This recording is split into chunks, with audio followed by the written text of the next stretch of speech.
place. Oh boy. Hey everybody, Brian and Odin here with Easy Retriever Training, and today we want to talk about a principle that will make or break your treat training. Before we get to the video though, if you haven't already, please make sure you click the little subscribe button down below, and let's get to the video. Good boy.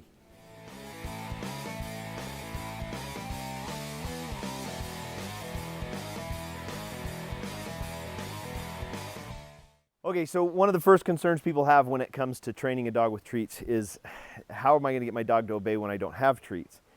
And if you reward him 100% of the time, every time he obeys a command, then then that's a legitimate concern. So what we want to do to keep that from becoming a problem is we actually want to reward him on a random basis so that he doesn't ever know when he's going to get the reward.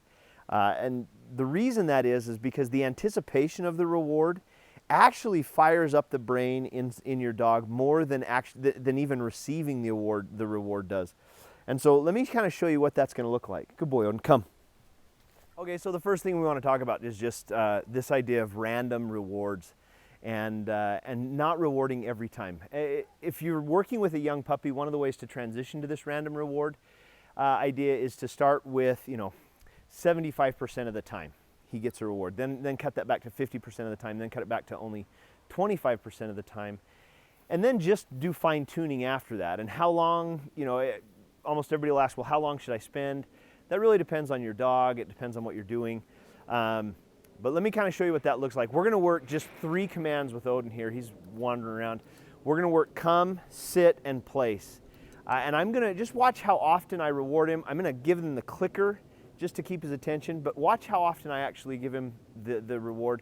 The other thing to keep in mind is watch how I always have the reward in my hand, just to let him think the possibility of that reward is always there. Odin, come. Good boy. All right, place. Good. Come. Good. Sit. Good. Place. Good. Come. Good. Good. Come. Good. Sit. Good. Place. Good boy. Come. No. Odin. Good. Come. Good. Odin, place.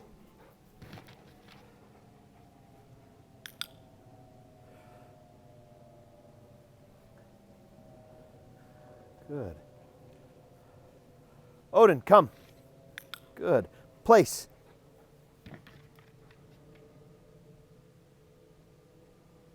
Good. Come. Sit. Good.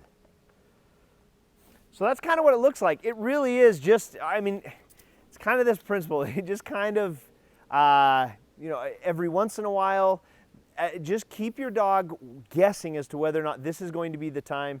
The great thing is as the anticipation builds, he's going to be more and more eager to follow your commands. Hey, Odin. Good. Sit. Good. Place. Good. Boy. All right. Good boy. Okay.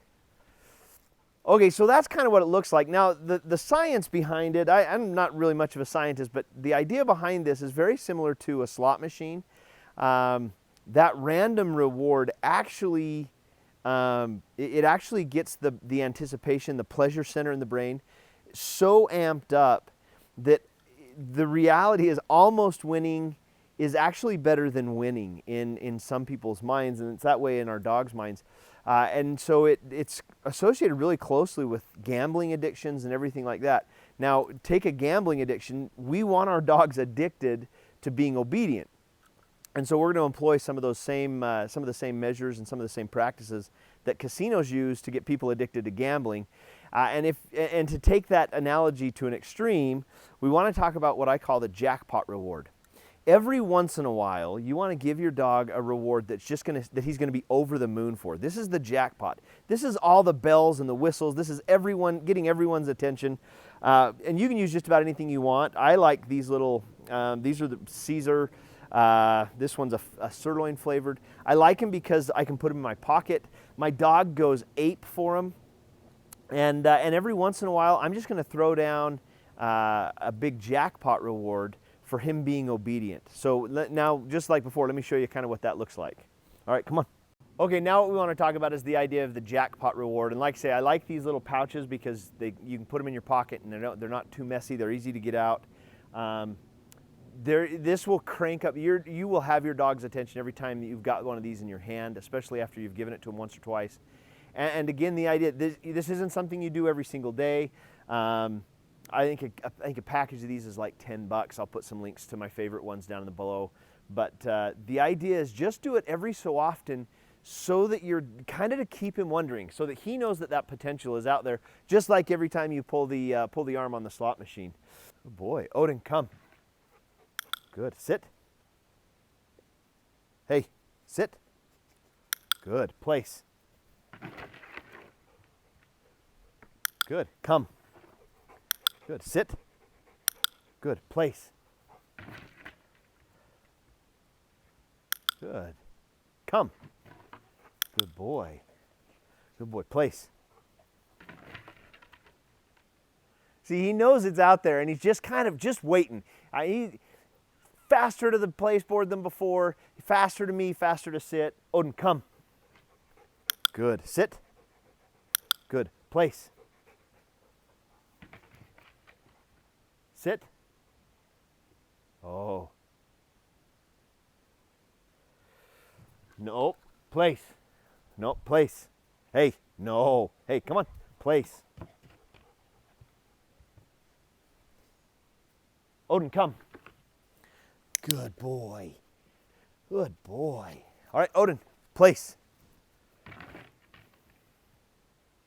No, place. Good boy, Odin, come. All right, everybody, well, there's our random reward and jackpot reward techniques and how I use those in my training. It doesn't matter what skill or behavior you're trying to train your dog on. These are really important ways to really proof your dog and to get him super solid on all of the obedience skills that you're trying to teach him. If this has been helpful and if you enjoy these kinds of videos or other retriever videos that we've been putting out, please make sure you hit the like button. Also, subscribe down below so that you get notified every time I send a video out. It also helps me. It keeps me motivated and gets me excited to crank out more videos. Till next time, thanks. I'm Brian with Easy Retriever Training. Hey!